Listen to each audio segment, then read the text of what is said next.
नमस्कार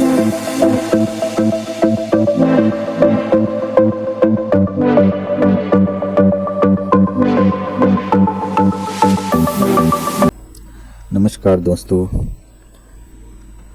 आज हम जिस टॉपिक पे बात करने वाले हैं वह एक बहुत ही महत्वपूर्ण टॉपिक है भारतीय इतिहास के मद्देनज़र।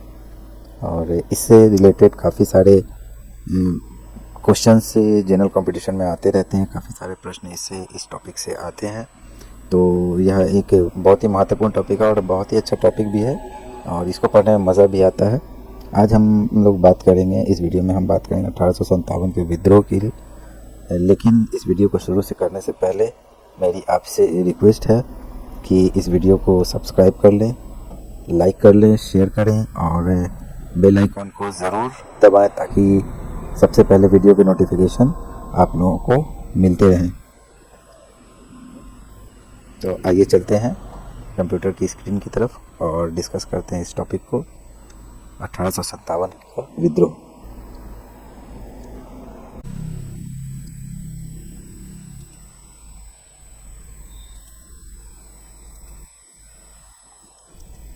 दोस्तों, 1857 का जो विद्रोह था वह भारत की आज़ादी के प्रथम विद्रोह के नाम से भी जाना जाता है।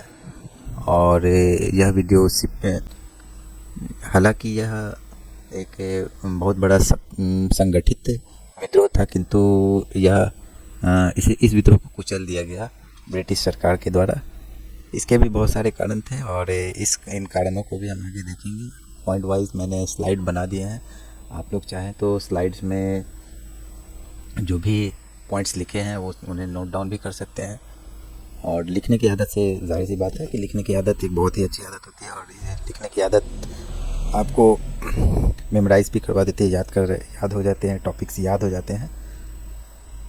तो देखते हैं कौन कौन से पॉइंट्स हैं जो इसमें इस स्लाइड में दिए गए हैं।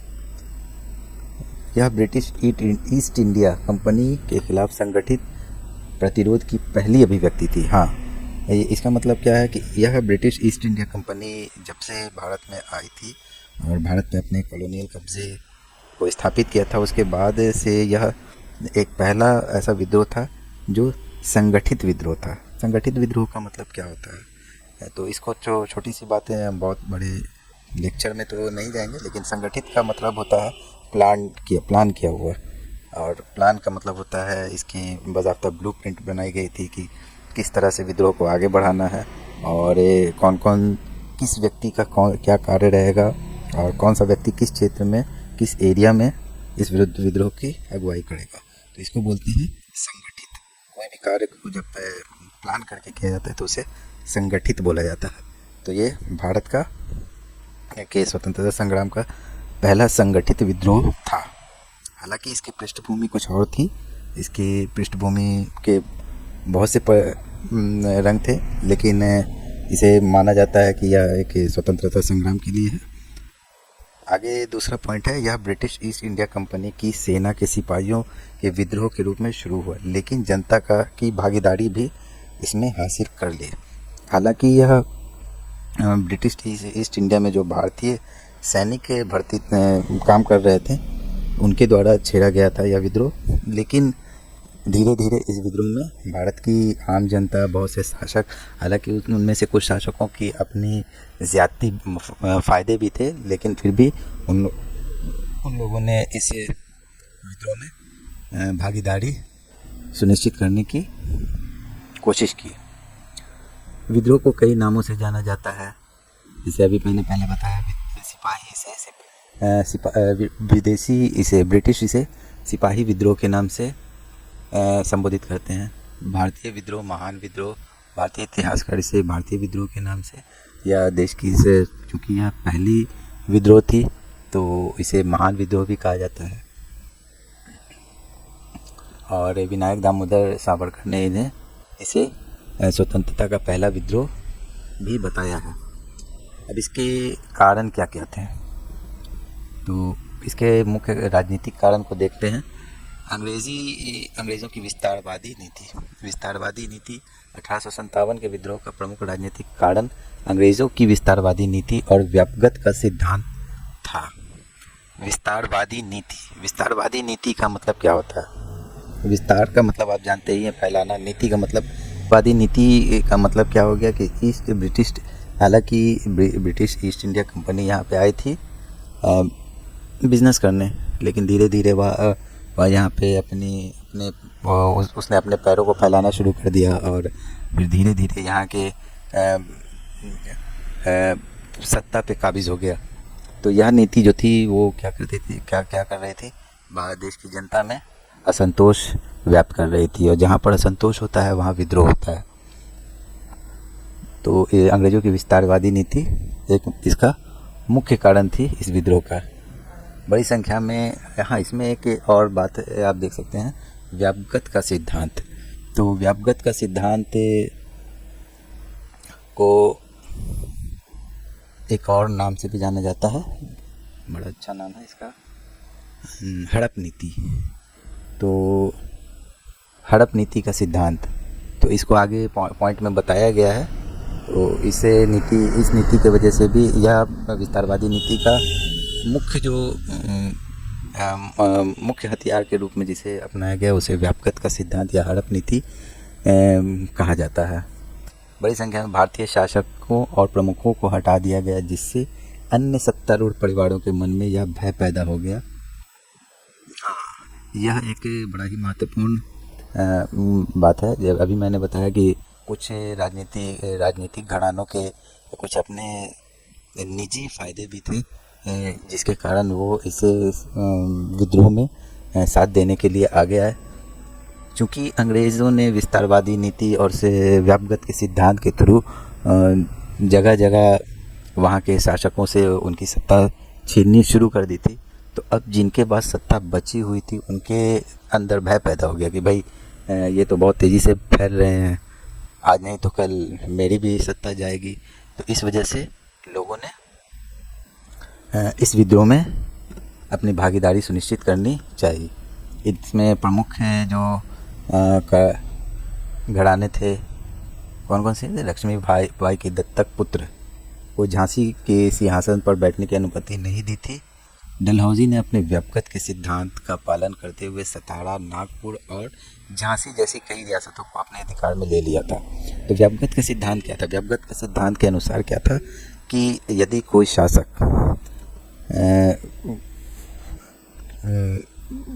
यदि किसी शासक के पास कोई संतान नहीं है और उसकी मृत्यु हो जाती है, तो उसे यह अधिकार नहीं दिया गया था, उससे यह अधिकार छीन लिया गया था।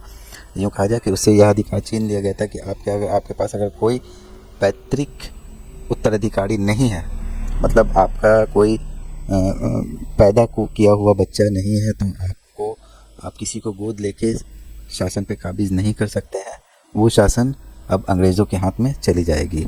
मतलब यदि किसी शासक के पास अपना पुत्र या पुत्री नहीं है, तो वो किसी को गोद लेकर अपना उत्तराधिकारी नहीं बना सकता था।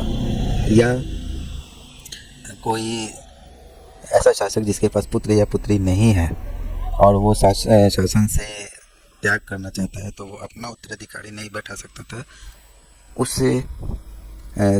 उस एरिया में या उस प्रोविंस में या उस राज्य में का शासन ईस्ट इंडिया कंपनी के कब्ज़े में आ जाता था। इसमें मुख्य जो क्षेत्र थे वो थे सतारा, नागपुर और झांसी। इनको अंग्रेज़ों ने बड़ी तेज़ी से अपने अंडर में ले लिया। इसके बाद जैतपुर है, संबलपुर है, उदयपुर को भी हड़प लिया गया। तो इसे लॉर्ड डलहौजी जिसके दिमाग की यह उत्पत्ति थी, व्यापगत का सिद्धांत किसके दिमाग की उत्पत्ति थी? लॉर्ड डलहौजी की, ठीक है ना। इसे किन किन नामों से जाना जाता है? तो व्यापगत का सिद्धांत, चूक का सिद्धांत, हड़प नीति, इन सभी नामों से जाना जाता है। इसका ड्यूरेशन कब से कब तक का है? तो इसका ड्यूरेशन है 1848 से लेके 1856 तक। तो ये सिद्धांत इस सिद्धांत को कब तक लागू किए, कब से स्टार्ट किया था? 1848 से स्टार्ट किया गया था और 1856 तक यह लागू था।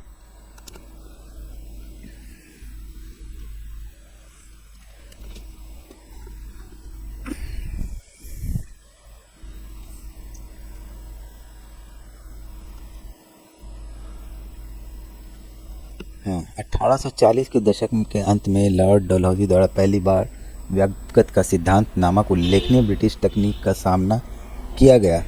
इसमें अंग्रेज़ों द्वारा किसी भी शासक के निसंतान होने पर उसे अपने उत्तराधिकारी को गोद लेने का अधिकार नहीं था, अतः शासक की मृत्यु होने के बाद या सत्ता के त्याग के कारण शासन पर कब्जा कर लिया जाता था। तो यह चीज़ अभी पहले मैंने बता दी है। इस पे इन समस्याओं में से ब्राह्मणों के बढ़ते असंतोष को भी शामिल किया गया था, जिनमें से कई लोग राजस्व प्राप्ति के अधिकार से दूर हो गए थे या अपने लाभप्रद पदों से हटा दिए गए थे या उन्होंने अपना लाभप्रद पद खो दिया था। तो ये सारी जो वजहें थी वो क्या थी? इसका प्रमुख कारण थी। अब थोड़ा सा सामाजिक और धार्मिक कारण देख ले। कंपनी शासक के विस्तार के साथ साथ अंग्रेज़ों ने भारतीयों के साथ अमानुषिक व्यवहार करना प्रारंभ कर दिया था। हाँ, तो इसके सामाजिक और धार्मिक कारण भी कुछ थे। इस विद्रोह के कुछ सामाजिक और धार्मिक कारण भी थे, जिसमें से एक कारण यह था कि जैसे जैसे ब्रिटिशर्स अपने पैर फैला रहे थे भारत में, वैसे वैसे उनका जो रिएक्शन था अगेंस्ट इंडियन पीपल्स, मतलब भारत के जो लोग थे उनके प्रति उनका जो रवैया था वो अमानवीय होने लगा। मतलब जानवरों की तरह व्यवहार करने लगे थे लोगों के साथ। भारत में तेज़ी से फैल रही पश्चिमी सभ्यता के कारण आबादी का एक बड़ा वर्ग चिंतित था। हाँ, जाहिर सी बात है, कॉलोनियलिज्म में एक बहुत बड़ी जो खराबी क्या होती है, वो अपने कल्चर का विस्तार, जहाँ पर भी अपना आधिपत्य जमाते हैं वहाँ पर अपने बिजनेस के साथ साथ अपने कल्चर का भी विस्तार किया जाता है। तो इससे क्या होता है, इससे क्या हो रहा था कि चूँकि भारत के लोग जो थे वो अपनी सभ्यता से, अपने संस्कृति से, अपने कल्चर से, भले ही वो उसमें कुछ अंधविश्वास भी हो या कुछ कुरीति ही सही, लेकिन वो क्या थे, उनके अपने थे। वो सारी जो संस्कृति थी वो अपनी थी। अब पश्चिमी सभ्यता आने के कारण जो विशेष ब्राह्मण वर्ग था या अपर कास्ट था वो चिंतित होने लगा था, जिससे उनके अंदर असंतोष आ रहा था। तो यह असंतोष भी इस विद्रोह का कारण था। अंग्रेजों के रहन सहन, अन्य व्यवहार एवं उद्योग आविष्कार का असर भारतीयों की सामाजिक मान्यताओं पर पड़ता था।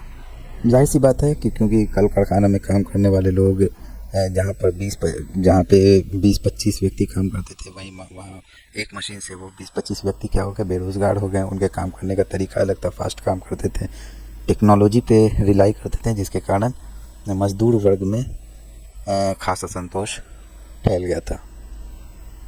1850 में एक अधिनियम द्वारा विषानुक्रम के हिंदू कानूनों को बदल दिया गया था।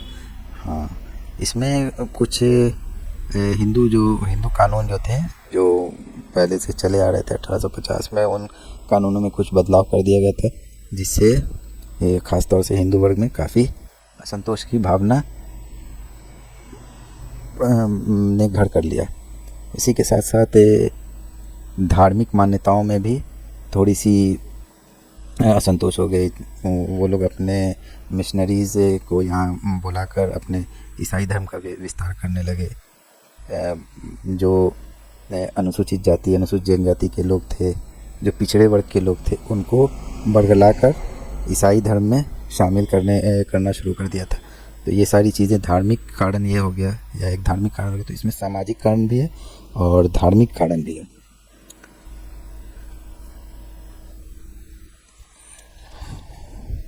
सती प्रथा तथा कन्या भ्रूण हत्या जैसी प्रथाओं को समाप्त करने और विधवा पुनर्विवाह को वैध बनाने वाले कानूनों की स्थापित सामाजिक संरचना के लिए खतरा माना गया। हाँ, तो इसमें कुछ ऐसे, हम अब यही देखिए यहाँ पे क्या है, अभी के परिप्रेक्ष्य में अगर यह देखेंगे तो यह अच्छी बात थी, क्योंकि वहाँ के अंग्रेज़ जब भारत आए तो यहाँ के जो कल्चर थे तो कुछ कल्चरल खामियों को दूर करना भी शुरू किया, जैसे कि सती प्रथा के का अंत हुआ, विधवा पुनर्विवाह हो गया, लड़कियों को कोख में ही मार दिया जाता था, या बहुत से ऐसी अन्य कारण थे जो सामाजिक का जिनको अंग्रेजी सरकार ने, ब्रिटिश सरकार ने ख़त्म करना शुरू किया। इससे क्या हुआ कि जो भारतीय समाज के जो रीति रिवाज हैं उनको लेकर लोगों में चिंता बढ़ने लगी कि ये तो धीरे धीरे हमारे सारे रीति रिवाजों को ही ख़त्म कर देगा। तो ये सारी चीज़ें भी महत्वपूर्ण कारण हुए। तो धार्मिक कारण इसमें ज़्यादा थे।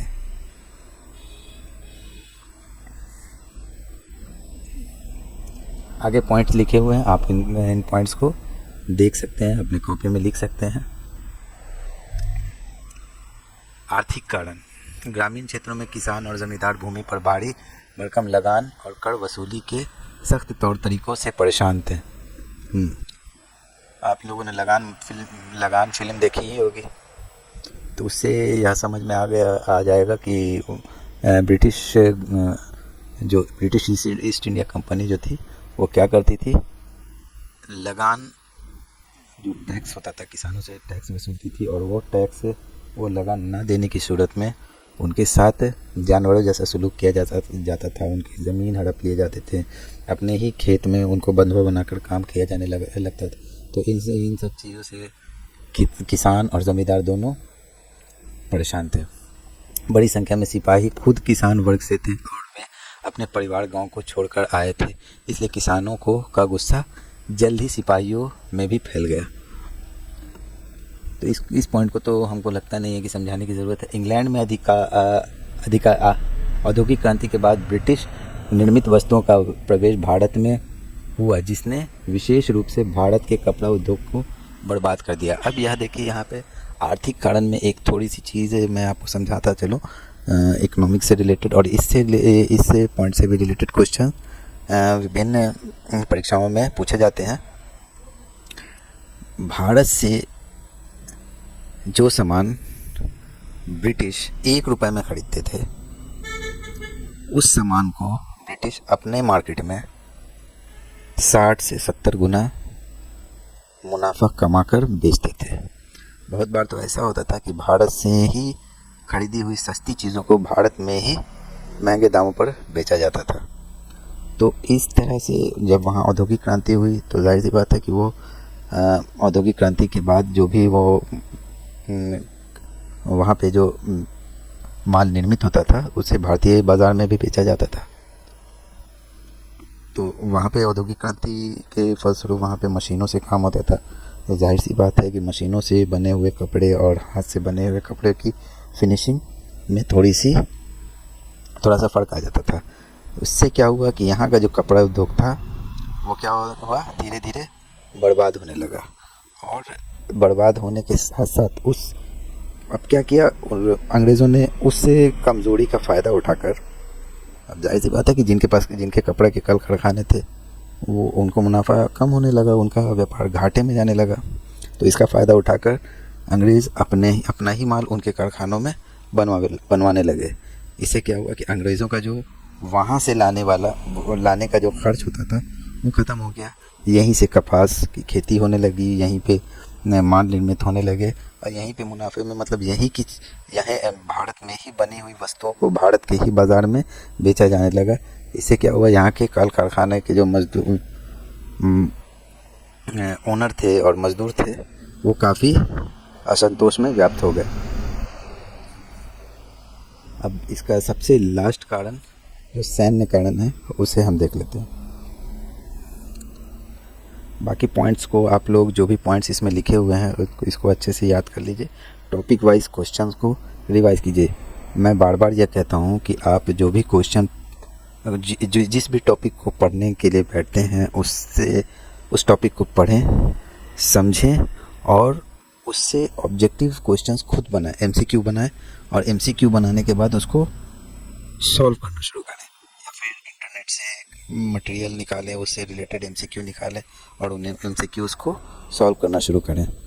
1 2 3 4 बार तक सॉल्व करेंगे तो वो याद हो जाएगा। उस टॉपिक को साथ ही साथ उस टॉपिक को किताब से भी पढ़ने की कोशिश करें, क्योंकि एग्ज़ाम एक नहीं होता है, बहुत सारे होते हैं, उसमें स्टैंडर्ड ऑफ क्वेश्चन भी डिफरेंस होते हैं। तो किताब से पढ़ने के बाद स्टैंडर्ड ऑफ क्वेश्चन कुछ भी रहे, आप बआसानी उसको हल कर सकते हैं।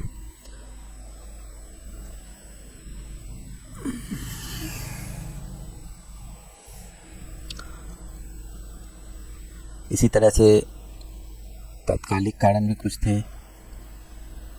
हाँ, विद्रोह का केंद्र पटना से लेकर राजधानी, इसका मुख्य जो उत्पत्ति थी वो मेरठ से हुई थी। 1857 का जो विद्रोह था वो मेरठ से शुरू हुआ था और काफ़ी अच्छे खासी एरिया में फैला। और उन एरियाओं के बारे में दिया गया है, लखनऊ है, कानपुर है, झांसी है, ग्वालियर है, पटना है, राजस्थान है, इन सभी जगहों पर यह फैल गया था यह विद्रोह। इसीलिए इसे 1857 का महान विद्रोह के नाम से जाना जाता है। 1857 और विद्रोह, 1857 का विद्रोह 1 वर्ष से अधिक समय तक चला। इसे 1858 के मध्य तक दबा दिया गया था। मेरठ में विद्रोह भड़कने के 14 महीने बाद 8 जुलाई 1858, तो यह विद्रोह 10 मई 1857 से लेकर 8 जुलाई 1858 तक, मतलब करीबन 14 महीने यह विद्रोह चला।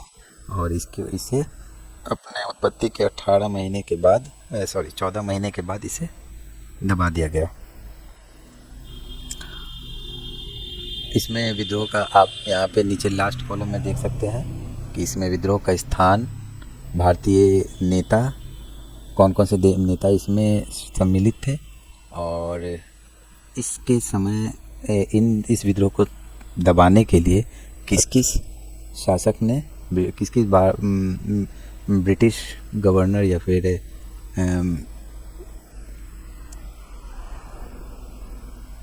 किस ब्रिटिश गवर्नर ने ये किया, कोशिश किया। इसको टॉपिक वाइज आप पढ़ सकते हैं।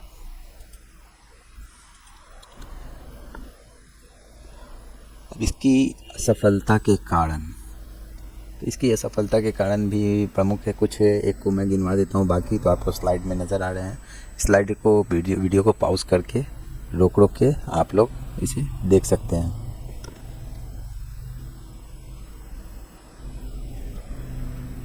हाँ, इसके परिणामों को आप देख सकते हैं। इसमें इसके महत्वपूर्ण परिणाम में एक परिणाम यह था कि 1857 के महान विद्रोह आधुनिक भारत के इतिहास में एक ऐतिहासिक घटना थी। यह विद्रोह भारत में ईस्ट इंडिया कंपनी के शासन के अंत का कारण बना।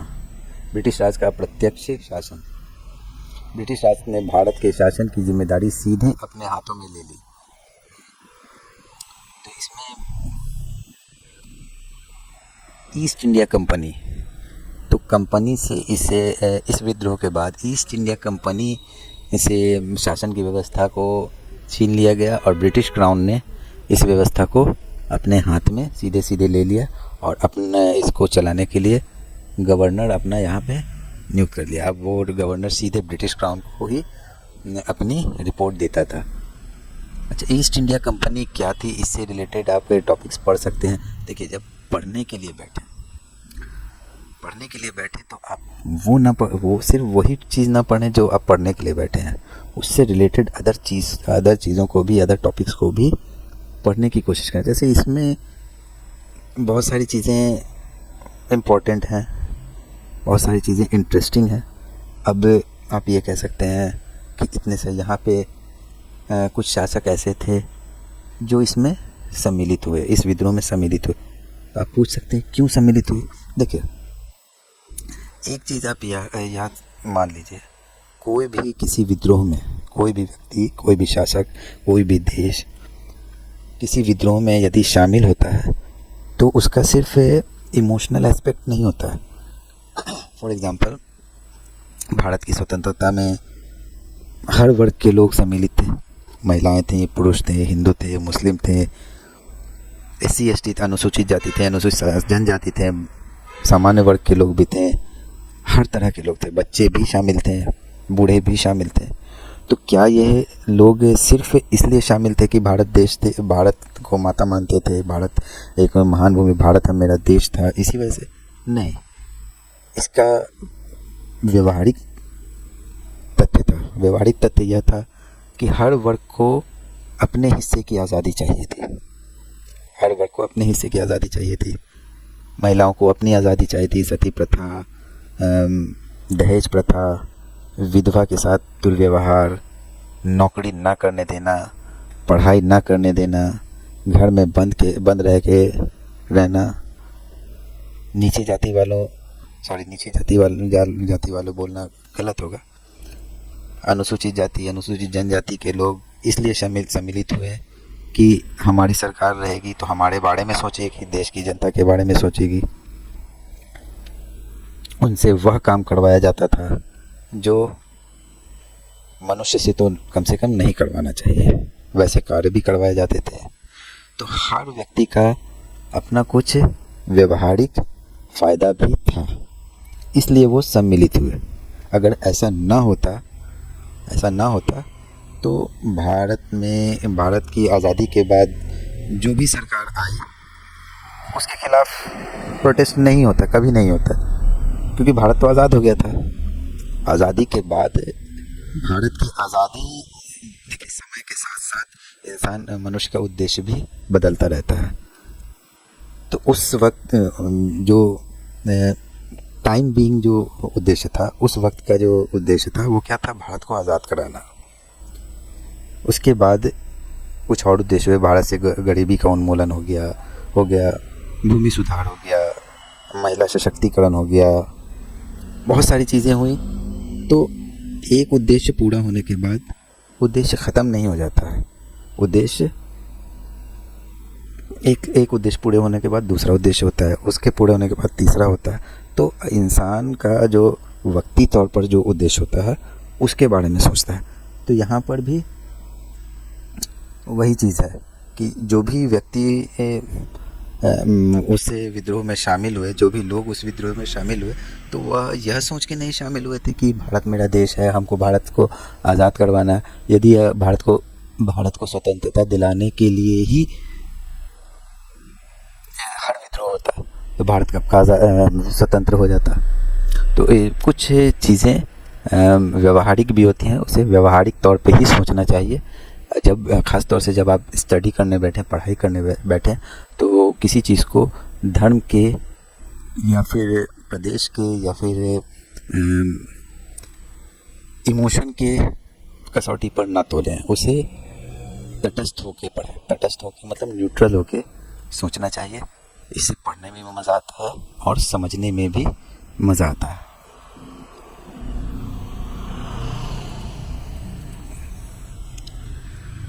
तो इससे वीडियो को यहीं पे मैं एंड करता हूँ।